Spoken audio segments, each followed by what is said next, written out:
technology is a key, if not the key source of innovation. So it's how society continues to grow and advance and does good for many people around the world. But at the same time, I think because you lose that authenticity and being present and intentional in how you live and really leaning into the experience, the authentic, organic experience, that's where it sort of has a detrimental impact in my mind.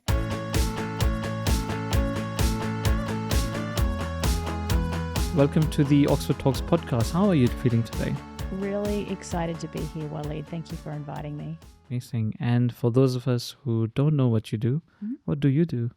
Yeah, my name's Kathryn Jacobs. I really focus on three things in my life that light me up in terms of what I consider my core values.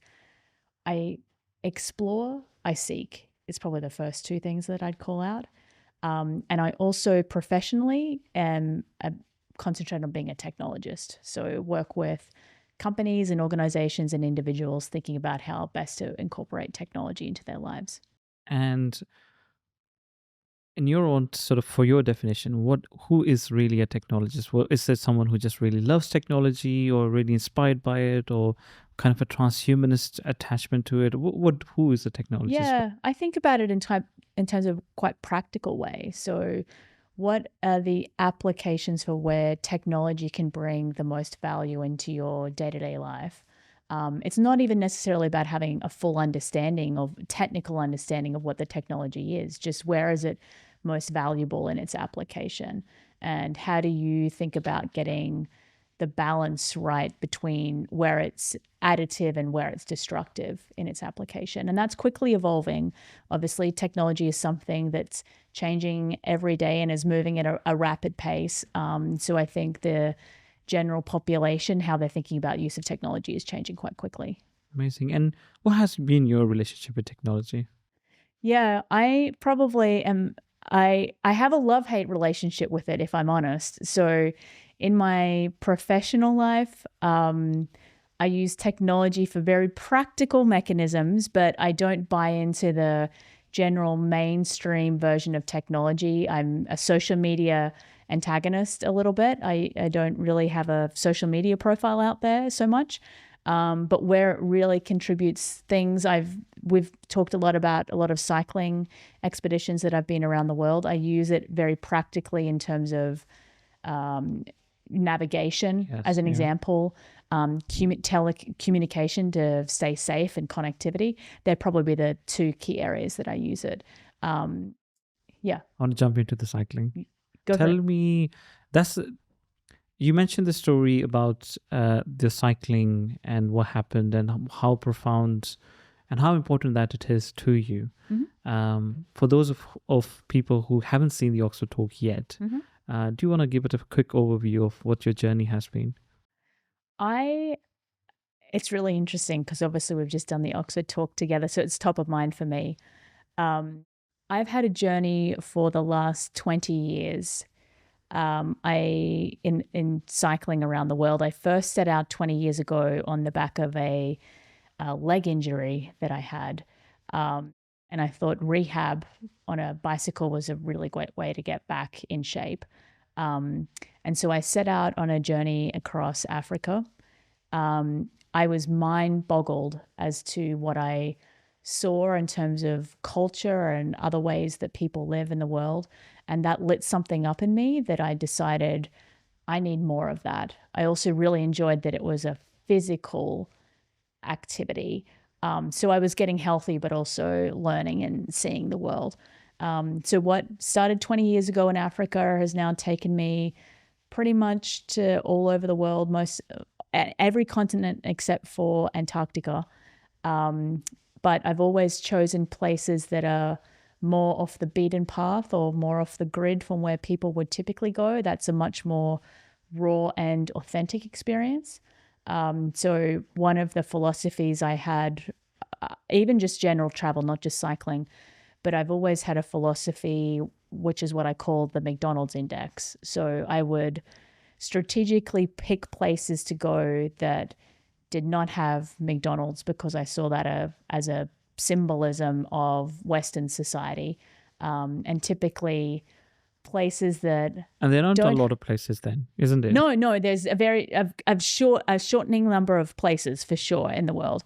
Probably less than 1/3 of the countries in the world, I think, don't have those typical Western symbolism. So I've ticked quite a few of those off the list now, and it's getting harder and harder to find ones that still fit that profile. But that was really the strategy that I put behind it originally. I thought that was going to be far more raw and authentic as an experience, to really see something different from how I lived day to day. Amazing.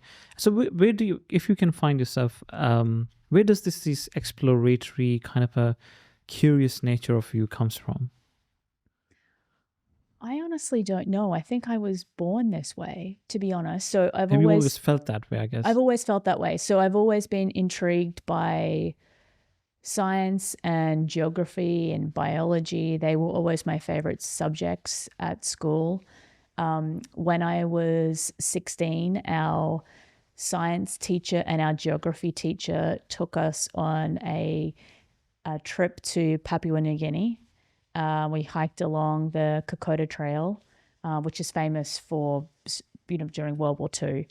And it was just something that really pulled me towards it in a way that I couldn't quite describe, but it just unlocked something for me in terms of curiosity. But I honestly think that I was probably born like that in a way.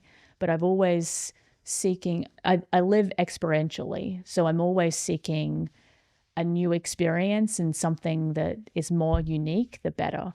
But going to Papua New Guinea was probably the first thing that I did that was a little bit independent, but also made me realize that I truly want to explore and seek and tap into that curiosity. It just fueled something for me that I wanted more of. That's really brilliant. And Kathryn, listening to your talk, you have traveled, if I'm not wrong, almost 35,000 kilometers. Yes. Across it's probably more than that, but that was roughly my calculation. I just cannot fathom the fact that, and I was mentioning to you before that the only cycling expedition I have ever really done in my life is cycling between Oxford and London. And although it seems like a lot of distance, it's a very nice cycling path. It's not really uncharted lands, and you I knew the moment I'm going to fall over, I'm just going to call someone and they're going to come, because it's just, roads are everywhere. But the fact that your journey started from from time and perspective that there was no GPS and technology was just not there, and then you had it. This is a kind of a core theme of your identity as technologist, and how that had shaped like a very personal experience of you. So my question is that why, in a sense, that when you're exploring 35,000 kilometers, it's that loneliness that kicks in, that you crave, that you are just one with the road right there and then, and these things are there which are kind of hijacking your sort of subconscious, that you should be heading this way and next stop is this way. Is that what you really identify as a technologist, that you kind of want to, as you said, you don't like the social part of it because it consumes you in one way? What is your perspective on that? Is that really the case that happens? Yeah, it's a little bit of both, to be honest. So that's why it's this interesting dichotomy for me that I personally haven't even been able to understand in myself until recently. And then we've been talking about the Oxford talk as to what is it that draws me towards technology, because obviously that's what I do professionally. I think technology is a key, if not the key source of innovation. So it's how society continues to grow and advance and does good for many people around the world. But at the same time, I think because you lose that authenticity and being present and intentional in how you live and really leaning into the experience, the authentic, organic experience, that's where it sort of has a detrimental impact in my mind. And so when I'm out on the road, that's one of the reasons that I choose to remove as much of that outside influence as I can, because I think just even the cultural influence that I talked about, the Western symbolisms, technology is one of those influencing factors. So removing that, I think, gives me as an authentic experience as I possibly can achieve. in the process when I'm out on the road. I actually honestly would prefer, when going back to what it was when I first started cycling 20 years ago, I just think it was, my curiosity was on overdrive, I guess, because you could really tap into something raw and unique, and you had full body presence, live in the moment, and you were exposed to everything. As I say in my Oxford talk, whether that's the terrain, the climate, the people, you were just literally exposed to everything. And that came with good and bad, right? It's always an emotional roller coaster that you're on as well, because you're exposed to everything and don't have a lot of protection mechanisms around you. So the vulnerability and the emotion go on a roller coaster as well. So I think it's that vulnerability maybe is a part of it as well. Kathryn, speaking of vulnerability, does fear not play a part in that journey? Because I'm trying to put myself in that situation, that when you're cycling and you literally have been cycling through deserts. Yep. And I would fear like the death of me is just around the corner. Imagine the tire gets punctured, or I have to spend the night here, anything like I would just feel, I guess I would feel a lot of that in the beginning, but then as you would go through, the familiarity of the terrain would just make me, okay, it's going to be okay. Is that what you do? Would you be doing as well? Or you're just constantly thinking that another thought that just takes you through that journey of like kind of a lone person with just a bike? Yeah. I mean, there's certainly an element of fear. There's this element of discomfort. There's an element of excitement. So it's this mixed set of emotions, I think. And I probably gravitate more towards excitement than fear. And that might be so the first day or two always feel, there's an overwhelming uncertainty to get started for the first day or two. But then you get into a bit of a rhythm where it suddenly starts to feel much easier, and you feel far more comfortable in the experience, and you're probably willing to take more risks too. But yeah, the first day or two, absolutely, there's fear, excitement, uncertainty. My mother for sure would have a ton of fear. Yes, no, definitely. Kathryn, I think even to go one layer deeper, I think why don't you maybe walk us through one of your experiences? Like, I want to know each and everything. Like, how does the prep looks like? How does you change your meal plans or diet? Because you are doing all of that, and like the day one, how does it all looks like? I mean, we were talking about the transporting of bike is sometimes can be a challenge as well. Yeah. So walk me through one of your most memorable trips. Yeah. So I think typically it would start out with, I obviously have all my bike gear that I've now had for quite a long time. So I know exactly what kind of bike is that? Okay, so it's a steel frame touring bike. The reason I pick a steel frame touring bike, it's indestructible. Oh yeah. So steel is something that would be nearly impossible to break on the road. Because if something does break on your bike and you're in the middle of nowhere or just in a small remote village somewhere, the likelihood that you're going to find a bike shop that has spare parts and replacements is nearly zero. So you want something that's as indestructible as possible. So a steel frame bike, you always want to think about what spare tires, tubes, spokes are the things that are typically going to break. So you would want to have those prepared to bring with you. And what about chains? Chains, yes. Brakes, the cables for the brakes, they're probably the most common things. So you carry all the kit with you as for like each and every trip then? Yeah. Oh, wow, amazing. Yeah. And that can be pretty lightweight. You need, in terms of other things that you would carry, you actually need very little clothing. As you can imagine, you're basically wearing bicycle gear every day. So you actually can pack pretty light in terms of clothing that you bring. The trips I've been on, whether it be by myself or with others, we typically camp. So you want camping equipment with you as well, which can also be lightweight, just a very simple tent. You have to think about the time of year and the climate. So you normally want to get on the road as early as possible in the morning, because there's less traffic, there's less wind. So, and you can often move faster. But what that comes with is it's also much colder first thing in the morning. So you also want to be prepared to have gloves or something that gives you some warmth. And then also for the weather, you want to think about, you might go through all 4 seasons. So you want to be prepared for wind and rain and cold and all of those things. So it's that they're the survival type things I think that you need, both for your own safety survival, but also for the fact that often you won't be able to find some of those things along the way to be able to purchase. So it actually is pretty, now that I've done it often enough, it's actually pretty quick. I could probably get ready. Do you do planning before? Do you, as in like months before that you're going to be going there? Do you check out the route?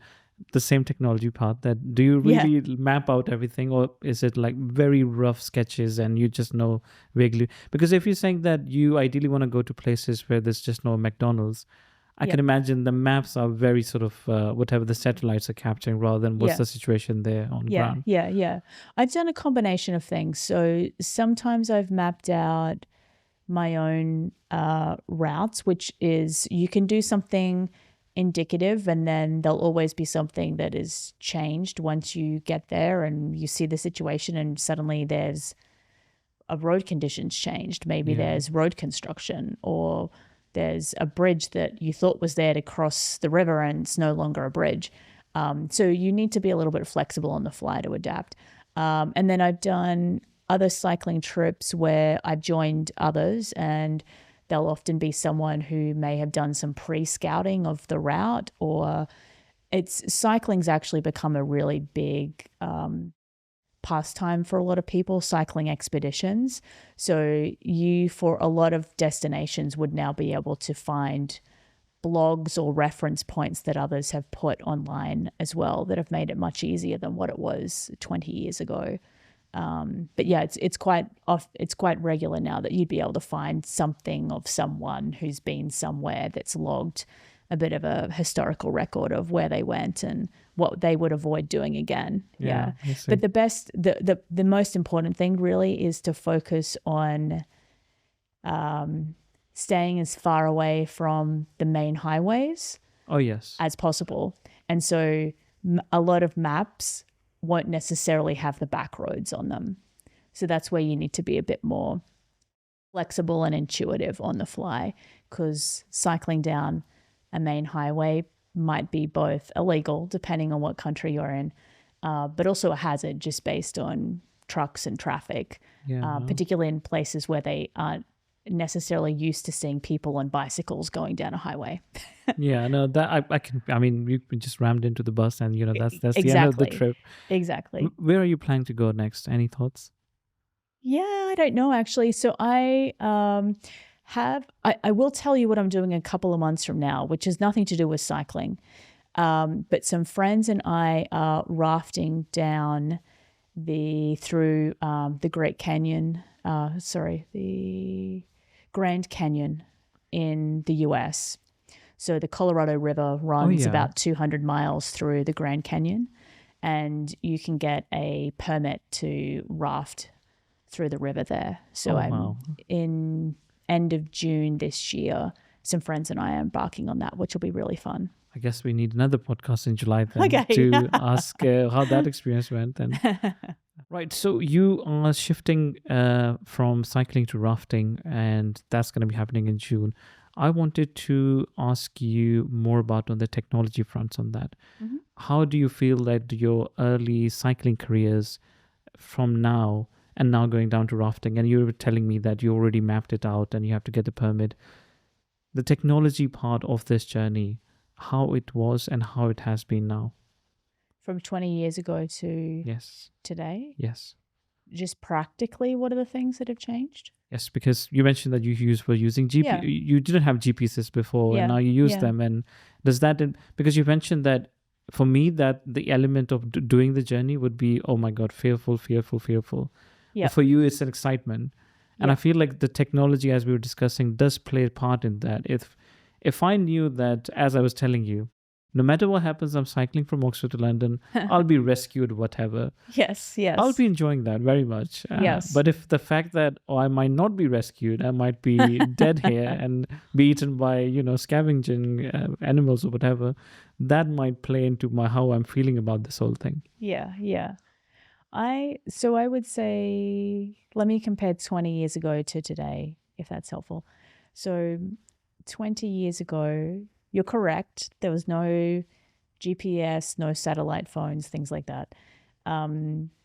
So the most advanced thing that we probably had was an old typical bike computer that read your mileage. So it was basically telling you what's the distance or what's the speed that you were traveling at.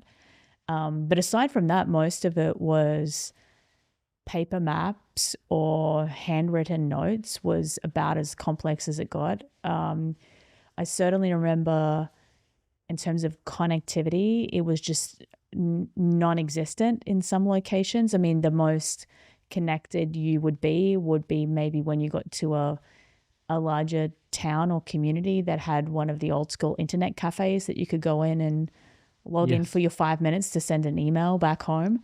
And so it was a little bit, you were off the grid for sure.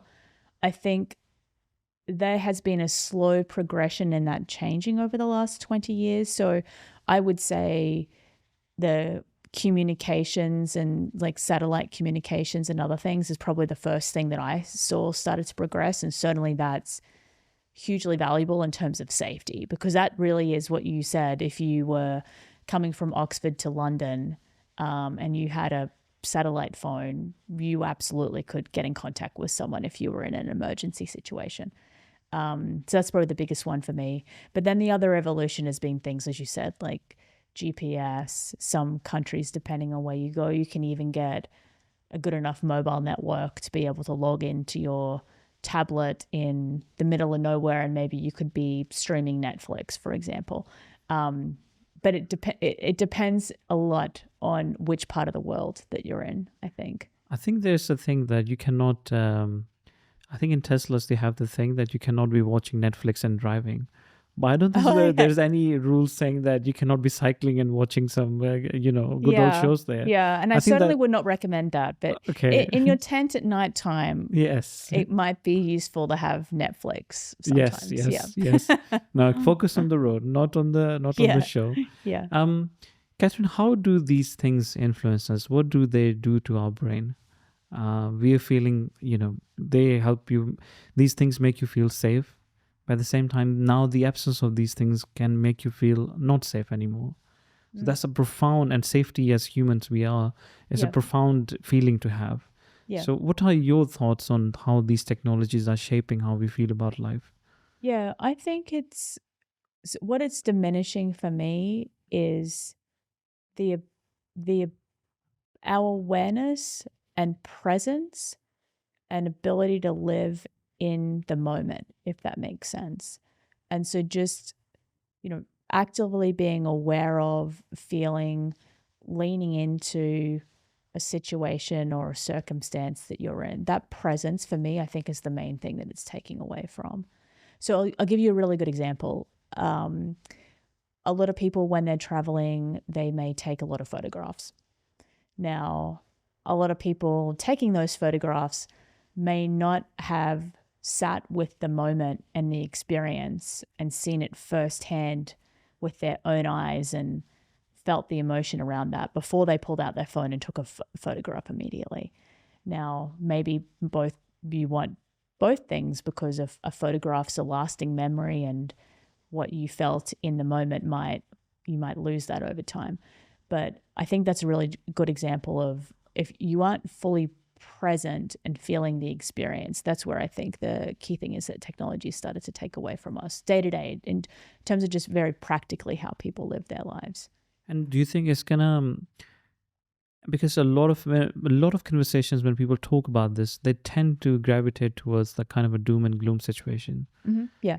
But what narrative that you want to bring forward, that there is a kind of a balanced, healthy approach to this? Because we feel like we are kind of we just passed the hardware technology maturity age where our devices, instead of having a calculator and a mobile phone and a camera and this thing, Mm-hmm. it all has sort of assembled into just one device. Yep. And I'm going to talk about the AI, and the intelligence part is the new focus now. Yep.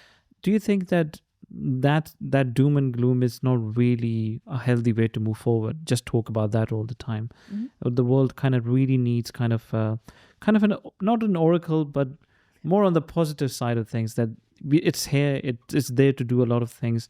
This is the healthy approach. And given your experiences, and very profound ones, what kind of healthy ways that we can move forward with it, personally and professionally? Yeah, yeah. And I talk about this a little in the Oxford talk too.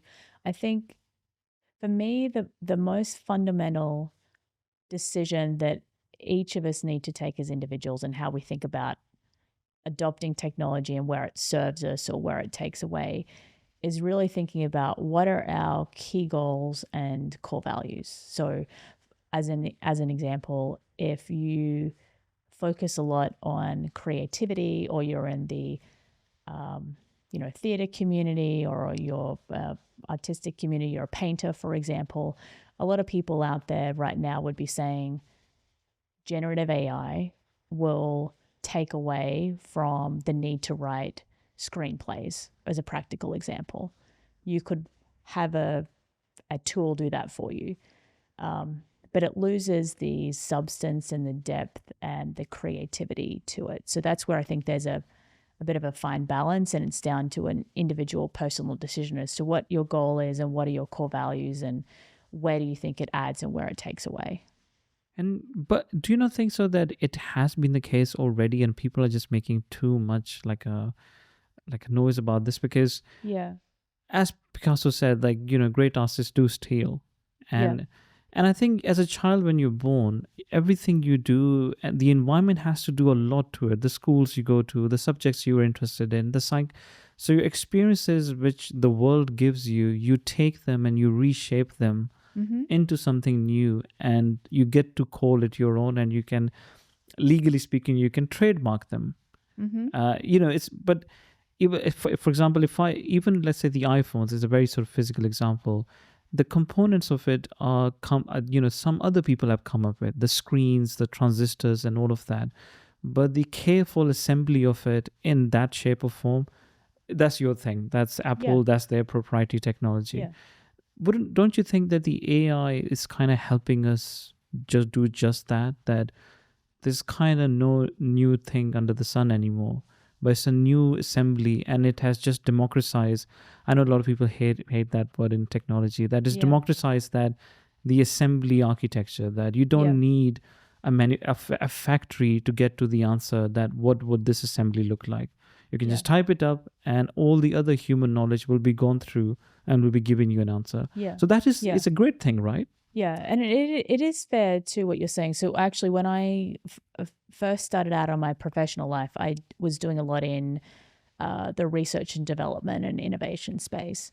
And more often than not, innovation is an incremental process. Those big step changes, like creating the light bulb, for example, they're very rare.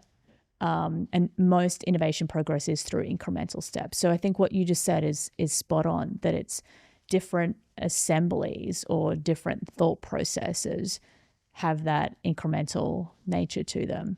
And what that means to each person, and what that means to each company, or what that means to each community or society, is going to have a different impact to them day to day.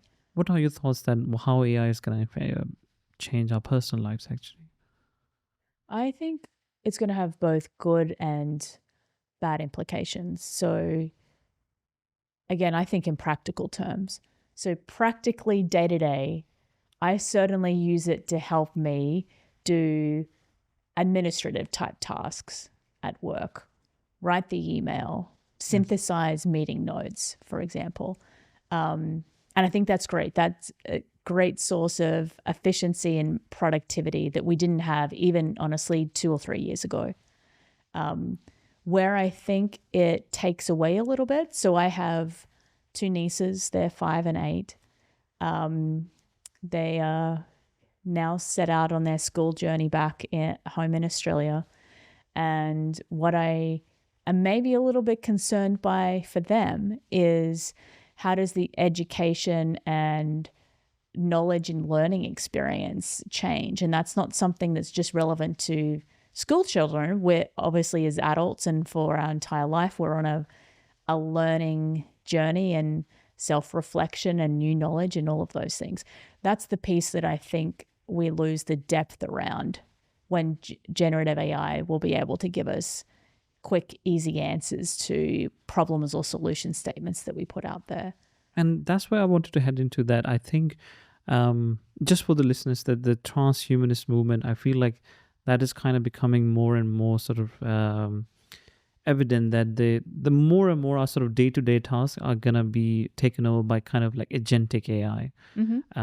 For example, at the moment, that I highly doubt that there is, and I've thought about it myself as well, I don't think so there is a robot or even someone has thought about who can just design sets for you, especially like movie production sets. It's a huge and gigantic task. And, you're going through the exercise yourself, and the light has to be certain type, certain angle, all of those things, and you have to be able to manipulate. But I'm like, we rely very much heavily on humans at that point in time. And it comes across very creative, and creatives are like, but imagine if there was an assistant to you as a very physical robot, and you just stand there, lift that thing up, put that thing down, adjust that bit up. Do you think there is a kind of like a natural, if I certainly has never happened in history, but are we heading to a point where the meaning of life and all of those things either will become more evident, or it will be kind of like the Hitchhiker's Guide to Galaxy moment, that it would just be a number at the end of it, that there was just no really point of doing all of this apart from the fact it was just a journey that you were on? Yeah. I mean, this is a really big, deep question, Waleed, and one that I'm not sure I have a great answer to be honest. But it's certainly a question that I ask myself, because it is, what's the essence of being human? What does that mean? Intuition, your soul, emotion, all of those things. I think it's a very fine balance between the partnership with technology and agentic AI, as you talked about. It's a very fine balance between where that serves and where that distracts, and where you start to lose the essence of being truly human, and charting your own journey and your own retrospective sort of process being human. I think I don't have a great answer to that, but that's certainly the type of questions that I'm pondering as well. And I guess honestly, time will tell. No, certainly. Yeah, no. Maybe we'll ask an AI, and it'll literally just like the Hitchhikers. It will be a big computer. Will just give us a number at the end, and we'll be like, okay, that's all there. We'll just do it. And maybe this is a different era in history, but if you think back historically, where have been the moments in time where we've had this sort of inflection point, and has that ultimately been positive or negative towards the human experience? Overwhelmingly, it's probably been positive up until this point. Now, whether this inflection point is bigger, I think is to be determined. My personal sort of thing is, I've been working with this kind of when I was at TED I think since 2016. The AI was a huge conversation topic, and every conference and everything we do, some part of it had to do with AI. And I wrote some articles like about it ages ago, and I forgot the name of the author actually, but it was a book called AI, Our Last Invention. Okay. Because it's like that intelligent machine which will keep on making more intelligent machines and all of those things. And it gave me the sort of the idea of like the movie WALL-E, where we're just going to be living in space and robots are doing everything because we got nothing else to do now. But it's a constant theme, just like in 1984 and all those books as well, that media and that advertising, that world is constantly there. Back to what we were discussing, that the human brain is still going to be the most valuable thing. And the ability to control it through the new inventions, the AI. Forget about doing your chores. Forget about even earning money, whatever. Just give us your mind. And suddenly my mind, I mean, I'm going through a lot of pop culture references. My mind just went to Matrix for a second. Like, just give us the energy. That's all we need to sort of power our Yeah. machines. So I think that part makes me very sort of satisfied in one way, that even at the extreme of sci-fi, which tends to be a very good kind of, I wouldn't say like it as logically would be the course of action, but it gives you a very kind of hope that this, what you can imagine, you can somehow deliver. Not all the things all the time, but it's a Yeah. good indicator where imagination is going and where tech can be sort of Yeah. going. But the fact that in most of the sort of sci-fi literature or what you can read, humans have always been at the center of it, sometimes more Yeah. empowered by technology. Yeah. But that's why I want my question to be that sometimes less empowered. And now, because with AI, are we going to see the dichotomy of society at its extremes now? Which has been a very popular sci-fi theme, that the countries, the organizations, there are tons and tons of that, where someone somehow cracks the code, like the open AI is the epitome of like AI. But the remote villages that you're talking about, which don't even have McDonald's, Yeah. how the world is gonna have the new relation with an extreme kind of dichotomy, because Yeah. our human nature tends to be of very controlling. If we are given the reins, we become very controlling. Yeah. So we're gonna be like, the ants on the side, and part of our other sort of generation, or part of our other side of humans living on the other side of the world, they're gonna be like, oh, we actually just couldn't care less about you. Yeah. Do you think that's gonna happen? Yeah. I mean, I do think there's more extremity that is coming for sure, for exactly what you said, that technology innovation also comes at a cost. And by that, I mean literal investment that needs to go into research and development and to advance things for. And there's always going to be leaders and laggards in that. So you can already see that extreme sort of delineation is coming just by virtue of where it starts in the funnel. Yeah. And then I think there'll be convergence points where general society, so cell phones, mobile phones would be a great example. I think there's something like 5 billion, 6 billion mobile phones now globally, and there's 8 billion people. Yeah. So they have sort of gone to the masses, let's put it that way. And so I think there'll be convergence points, but where the more advanced aspects of technology, yes, there'll be those extremities. And I think it's driven a lot by the starting point of an investment that needs to go in to be able to create those things at scale and to provide them more easily accessible to a larger base of the population. Yeah. My hope is that at least with the developing countries, that the last 20, 30 years, the themes have been to leapfrog. Let's not go through Telegram. Let's just go straight to, mobile networks. Yeah. So my optimism in that is but as you said, that it requires that kind of a new investment. And I think energy is becoming a sort of a huge thing, that how we're generating it and how much is going to be consuming, all of that. But I want to come to this sort of business world where you have been part of for a very long time, and still you are. What kind of changes you're seeing at the moment in terms of executive decision making? That the AI is kind of technology, specifically maybe AI, is feeding into sort of changes. Yeah, I think a lot of companies and a lot of leaders globally right now many people are still grappling with exactly what is it. So the agentic AI, for example, people are grappling with what it is, what it means, how it's applied within my organization. So if it's a manufacturing setting, how does it impact the manufacturing process, for example? So I think that's the real time right now. People are grappling with that. The main reason they're grappling with it is, I think there's a generalization that you need to get on the train with everyone else because the train's leaving the station. And so I think there's a general consensus that this is something that will take hold and it's going to be a huge, big transformation and influence on society and business at large. And so people want to be part of the early part of the train and not left at the station. So that early adopter mindset and not be left behind, I think, is coming to the fore.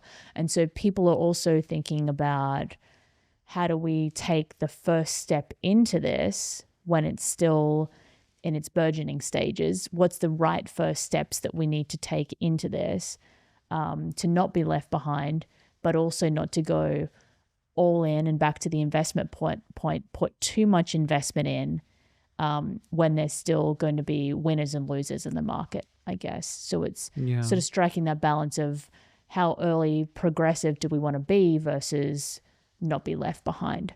And that's really what I see as the main sort of debate that a lot of companies are having right now and a lot of leaders within the organization. And then that starts to extend through to the workforce itself.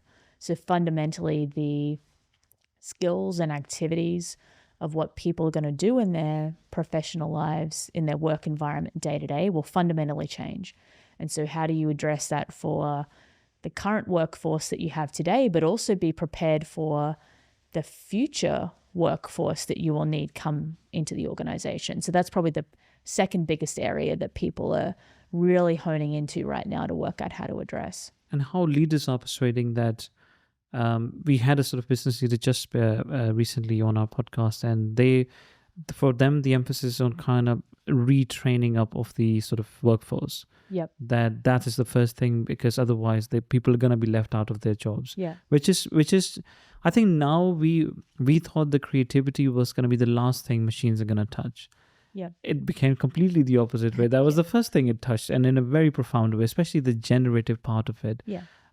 So how do you feel like the decision making, some of the examples that we're seeing outside, which I'm just pointing out that, for example, the size of companies is shrinking. It's a trend that we are sort of observing. Mm-hmm. It's been predicted that the next $1 billion companies are going to be 3 to 10 people. Mm-hmm. And I can totally see that happening in one way or the other way, that at least for part of my job, half of my life is in media industry and half of my life is in finance. Mm-hmm. At least the finance part, I can totally vouch for that. I think if you're not moving atoms, and if you're just moving neurons between you and clients and whatever, I think I highly doubt that you need a lot of hands to move that anymore. The work that we're doing right now, this thing, it will be there at least for next 4 to 5 years, till a robot comes and takes Nadia's job away or Robin's job away. So I think that is that something you're observing, is there's a new trends across leadership that the decision making is based on these things? Yeah, it's interesting. I hadn't really thought about it that way before, so it's great that you're calling that out. I think because society is heavily consumption based, the speed with which companies are needing to evolve is becoming much quicker. So to your point that the next $1 billion company will probably have 3 or 4 employees, that absolutely makes sense, because it's so consumption driven and it's less now about physical product and it's less about a knowledge-based workforce, because that's where generative AI and those other pieces will start to replace the knowledge base that the individuals have, will be more ingrained and embedded into tooling that you can use.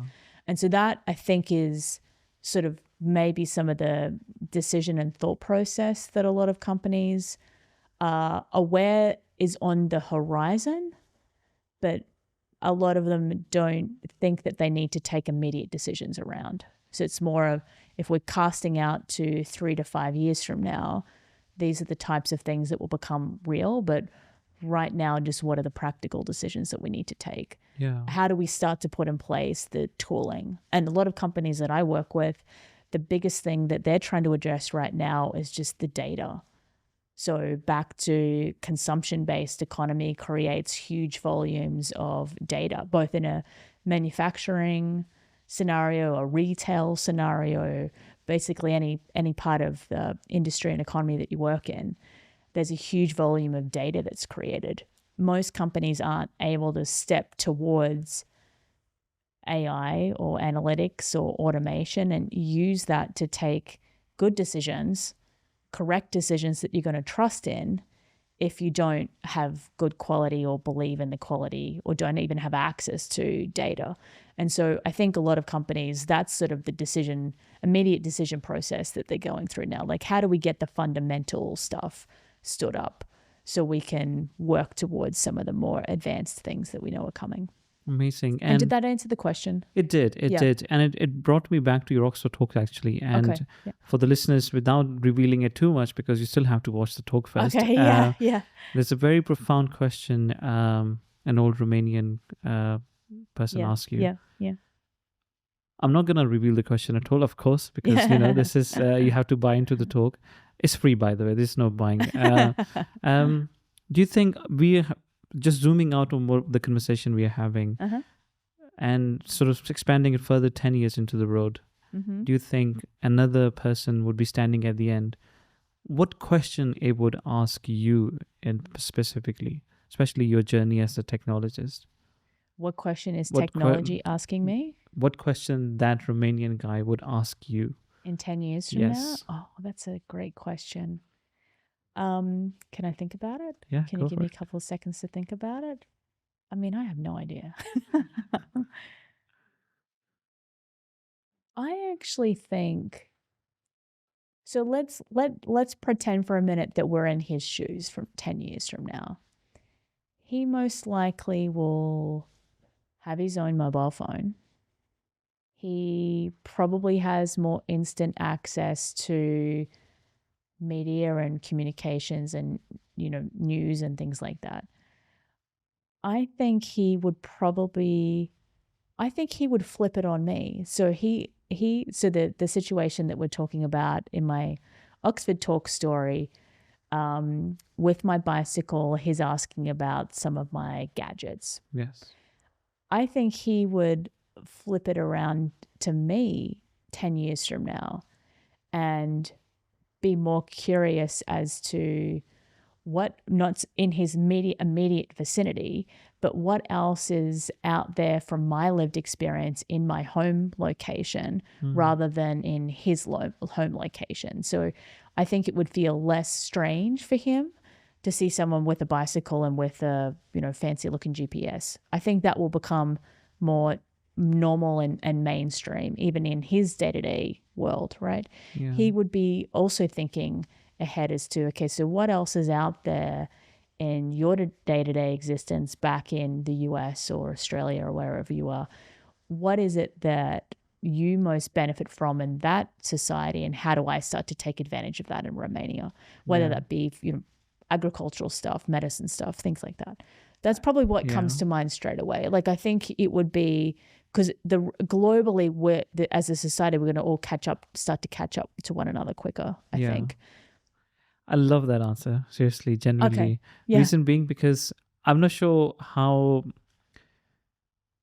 strategic you were, or that was the first thing that came to your mind, but it kind of confirmed my personal bias again, that you said that he would be more interested in what your lived experience would have been. Yeah. So the humanness will get really brought back on top. That the technology would be there and it would be more accessible and everything. Just like the mobile phone, we don't think of it much as today. Yeah. We will be thinking of these agentic as whatever it is. It will be more accessible, and we'll come back to what really makes you special. Tell me more about you now. I think that's true. That's such a great thing. Yeah. That legitimately was the first thing that came to my mind, because that's what I think is going to happen. That, everyone in the world from 10 years from now, as that practical example, might have a GPS. Yes. And so what then makes it unique, that's going to make him curious, it's going to be about something to do with me as a person or the environment that I live in, which will still be quite different from his. But amazing. Absolutely. I think I agree with what you just said there. Yeah. How do you feel about your mission, your work, so kind of like 20 years from now, 30 years from now? What are the big changes you want to see in the world through your work? I would say technology, the proliferation of that is moving at the speed of light exponentially, just as the hypothetical. So it's moving faster and faster. It's moving exponentially. I think 20 years from now, people having the ability to hold on to their own uniqueness and voice and experience within the world, I think that's going to be harder and harder to keep a hold of. But I think it's going to become more and more important. because of we will be 20 years from now far more reliant on what a tool or what a system tells us is the right decision to take or the right next activity for my day. And so I think holding on to your own sense of identity is probably going to be the most important thing 20 years from now. And that's how I've chosen to live the last 20 years of my life. And that's why I've done some of the things that I've done. They've been driven by curiosity, but they've also been driven by wanting to be constantly experiencing and understanding who I am and my place in the world and what it's all about. So that's probably what I would encourage people to want to hold on to for the next 20 years and beyond, obviously.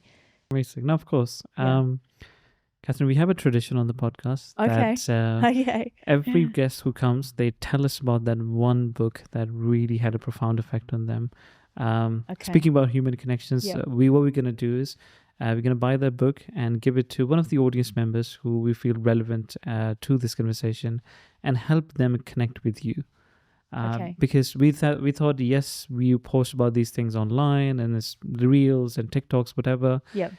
But if we sort of flip the coin and just connect one person with another person, we feel very proud about, especially with this exercise, that the message has certainly hit at least one person. Yeah. It hasn't gone just into the kind of YouTube space. So what would be that profound book for you? Yeah.